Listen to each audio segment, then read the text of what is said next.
Assalamualaikum warahmatullahi wabarakatuh. Perkenalkan, saya Kartika Sari, NIM 190302045,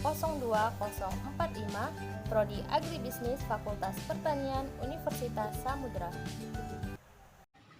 Aspek produksi, aspek ekonomi, dan kelayakan usaha ITIK. Aspek produksi. Aspek produksi artinya menjalankan sebuah proses dari ke menjadi. Pada tahapan inilah sebuah usaha ditantang untuk dapat menghasilkan produk, baik barang maupun jasa, untuk kemudian dijual kepada konsumen sesuai target pasar. Aspek-aspek produksi meliputi A. Luas kandang. Ada 3 jenis kandang yang dapat digunakan untuk beternak itik, yaitu yang pertama, kandang starter.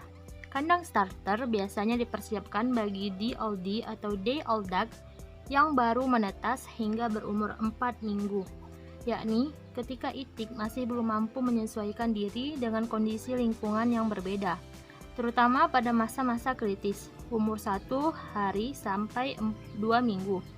Oleh karena itu, kandang untuk itik masa starter dibuat agak tertutup agar hembusan angin dari luar bisa tertahan. Tetapi ventilasi udara harus tetap tercukupi dan dilengkapi dengan alat pemanas agar suhu tubuh DOD atau day old duck tetap hangat. Selanjutnya yang kedua, kandang grower. Memasuki umur 5 minggu, itik telah dapat menyesuaikan diri dengan lingkungan.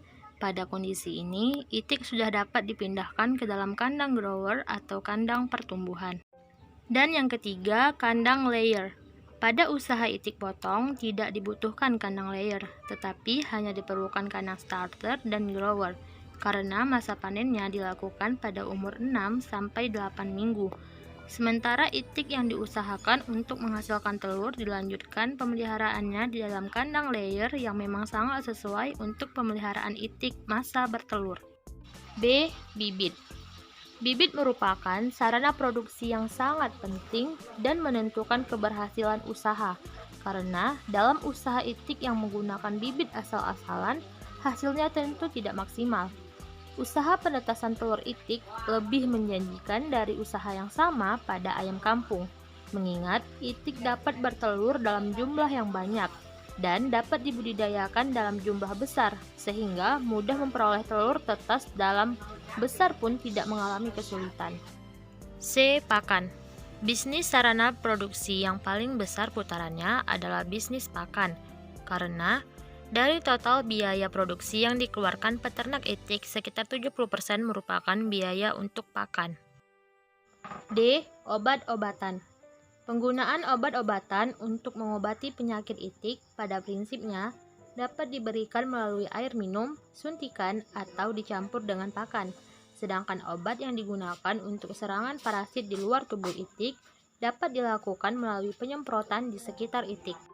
E. Tenaga kerja. Tenaga kerja merupakan bagian yang tidak dapat dipisahkan dalam sebuah usaha pertanian. Ratusan hingga seribuan ekor itik dapat dipelihara oleh satu orang pekerja. Idealnya, satu orang pekerja merawat 1000 ekor itik. Selanjutnya, aspek ekonomi. Aspek ekonomi adalah dampak ekonomi dari kegiatan operasional yang dilakukan suatu perusahaan. Berikut rincian biaya produksi usaha ternak itik. Yang pertama, biaya bibit 7.773.000.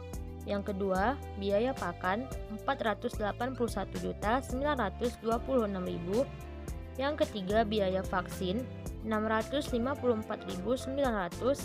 Yang keempat, biaya sekam 18.267.250. Yang kelima, biaya obat-obatan 255.650.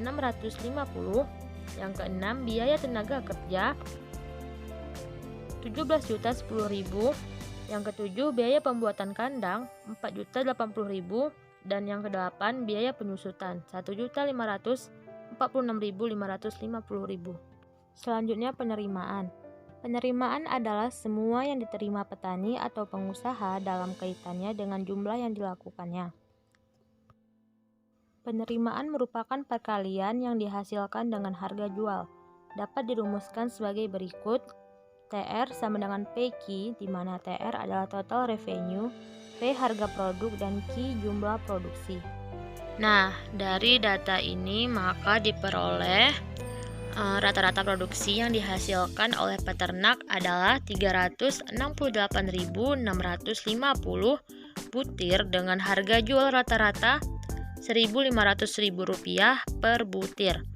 Total rata-rata penerimaan adalah Rp604.054.750 per siklus, di mana dengan mengeluarkan biaya rata-rata produksi adalah Rp527.433.350 per siklus, sehingga pendapatan yang didapat rata-rata adalah Rp76.621.400 per siklus. Maka dari uraian ini dapat disimpulkan bahwa peternak dari usaha ternak itik layak diusahakan berdasarkan aspek keuangan kelayakan usaha ternak itik. Kelayakan usaha itik. Suatu usaha dapat dikatakan layak untuk diusahakan jika peternak memperoleh keuntungan maksimal dari usaha yang dikelolanya. Manajemen usaha yang baik sangat dibutuhkan dalam pelaksanaannya, mulai dari bibit serta pemeliharaan dan pemasaran yang baik akan mendukung terciptanya usaha yang layak dan efisien. Nah, secara keseluruhan, ternak itik layak diusahakan karena memiliki modal yang memadai serta memperoleh pendapatan yang cukup. Baiklah, sekian dari pemaparan materi saya pada video kali ini. Bila terdapat kesalahan dan kekurangan, saya mohon maaf. Wabillahi taufiq wal hidayah. Wassalamualaikum warahmatullahi wabarakatuh.